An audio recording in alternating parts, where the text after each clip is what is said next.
আমার শ্বশুরবাড়িতে একটা বড় মন্দির আছে, কালী মায়ের মন্দির। আমার শ্বশুর মারা যাওয়ার পর আমার ভাসুর আর আমার স্বামী মিলে ওই মন্দিরটা করেছে। বাবার স্মৃতির উদ্দেশ্যে দুই ভাই মিলে মন্দিরটা করেছে।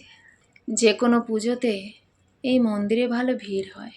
আমি ওই বাড়িতে আগে বিয়ে হয়ে গিয়েছি, তখন আমার ভাসুরের বিয়ে হয়নি। আমার ভাসুর প্রথমে বলেছিল সে বিয়ে টিয়ে করতে চায় না, তাই জন্য আমার শাশুড়ি মা আর কি করবে, ছোট ছেলের বিয়েটা আগে দিয়েছিল। আমার বিয়ের 3 বছর পর আমার মেয়ে হয়, আর তার জন্মের প্রায় 2 বছর পর আমার শাশুড়ি মা খুব জোর করতে থাকে তার বড় ছেলেকে। তারপর আমরা সবাই অনেক বোঝানোর পর আমার ভাসুর অবশেষে রাজি হয়।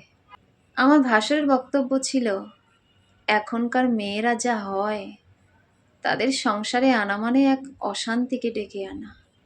এই বেশ ভালো আছি, খাচ্ছি দাচ্ছি ঘুরছি, তোমাদেরকে এত যত্ন নিচ্ছি, এত খরচ করছি তোমাদের পিছনে, সেটা কি ভালো নয়? যাকে বিয়ে করব সে এসে যখন এগুলো সব বন্ধ করে দেবে তখন ভালো হবে তো? আমার শাশুড়ি মা বলল, তাই বলে একটা ছেলেকে না বিয়ে দিয়ে রেখে দেব? সেটা কখনো হয় বাবা? তোর বউ যদি সেরকম চায় তুই সেরকমভাবে আলাদা হয়ে যাবি। অগত্যা আমার ভাসুরের আর রাজি না হয়ে তো উপায় ছিল না। তারপর মহা ধুমধাম করে আমার ভাসুরের বিয়েটা হলো। প্রথম প্রথম বেশ ভালো লাগছিল নতুন একজন সঙ্গীকে পেয়ে। সম্পর্কে আমার থেকে বড় যা, কিন্তু সংসারে সে তো নতুন। আমার থেকে বয়সে অবশ্য ছোট হবে না, আমার থেকে সে 1 বছরের বড়। তাকে সব কিছু বুঝিয়ে শুনিয়ে দিতাম, বেশ মজায় কাটতো আমাদের। ঠাকুরথানের সন্ধ্যাভোগ প্রথম থেকেই আমি দিতাম। আমার শাশুড়ি মা সংসারের কাজকর্ম টুকটাক করতো, আমি রান্নাবান্না করতাম, আর ঠাকুর ঘরের দায়িত্ব কিন্তু আমিই নিতাম।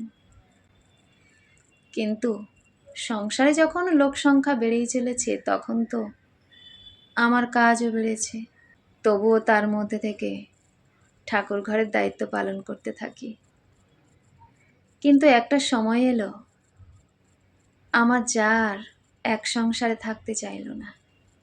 ওর বিয়ের প্রায় 1 বছর পর নানান রকম ছোটোখাটো জিনিস নিয়ে আমার শাশুড়ি মায়ের সঙ্গে অশান্তি করতে থাকে। আমি কোনো কথা বলি না বলে আমার সঙ্গে কিছু হয় না, কিন্তু আমি দেখলাম সে এবার আমাকে নিয়েও পড়েছে। ও চাইছিল যাতে আমরা দুজনে মিলেই ওর সঙ্গে ঝগড়া করি আর ওর আলাদা হয়ে যেতে সুবিধা হয়। একটা সময় কিন্তু তাই হলো। আমার ভাসুর একদিন আমার শাশুড়ি মাকে বলল, মা, ও আর এক জায়গায় থাকতে চাইছে না, আলাদা হয়ে যেতে চায়। এখন আমার কিছু করার নেই, তুমি কি বলো? আমার শাশুড়ি মা কোনো কথাই বলেনি। আমার ভাসুর তখন রেগে গিয়ে বলল, তুমিই তো বলেছিলে সে যা চায় তাই করতে, এখন তো তুমি আমাকে দোষ দিতে পারবে না। আমার শাশুড়ি মা বড় ছেলেকে বলল, তাই হ বাবা, আলাদা হয়ে যা। এরপর থেকে আমার সংসার আবার আগের মতো হয়ে গেল।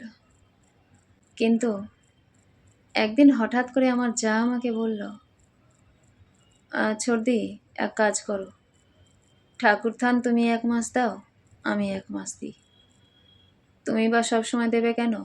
সেটা তো ভালো দেখায় না, পাড়ার লোক আমাকেই দুষবে, আমি কিছু করি না, ঠাকুরথানের দায়িত্ব নিই না।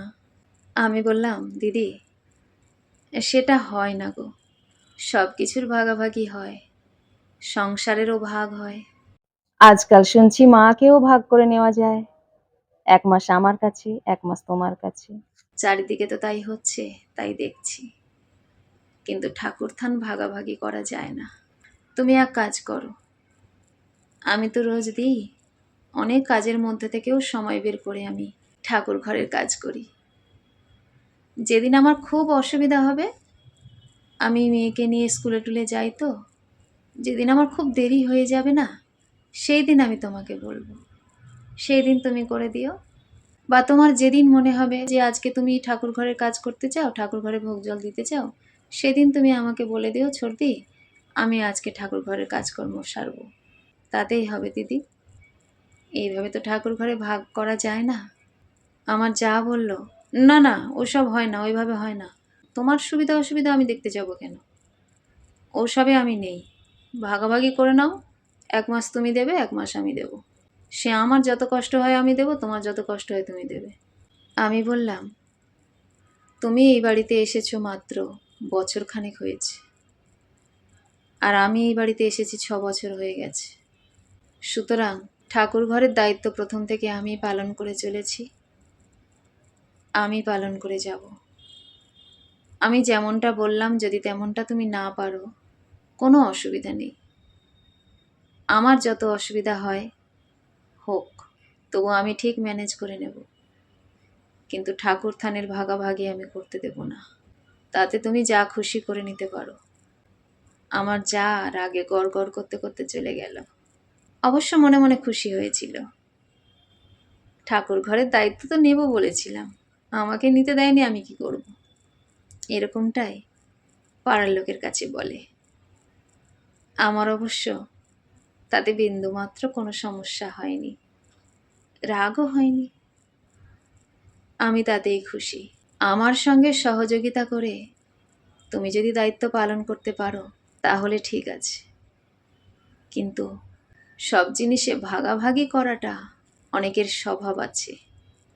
কেউ যদি অসৎ উদ্দেশ্য নিয়ে ভাগাভাগি করতে আসে, সেটা আমি কখনো হতে দিতে পারবো না। তার যদি উদ্দেশ্য ভালো হতো তাহলে সে আমার প্রস্তাবেই রাজি হতো, যে তার যখন মনে হবে ঠাকুর ঘরের কাজ করতে তখন সে ঠাকুর ঘরের কাজ করতে পারে। কিন্তু 1 মাস আমি 1 মাস সে, এইভাবে ভাগাভাগি আমি অন্তত যতদিন বেঁচে আছি হতে দেব না। কলমে ও কণ্ঠে, সোমা।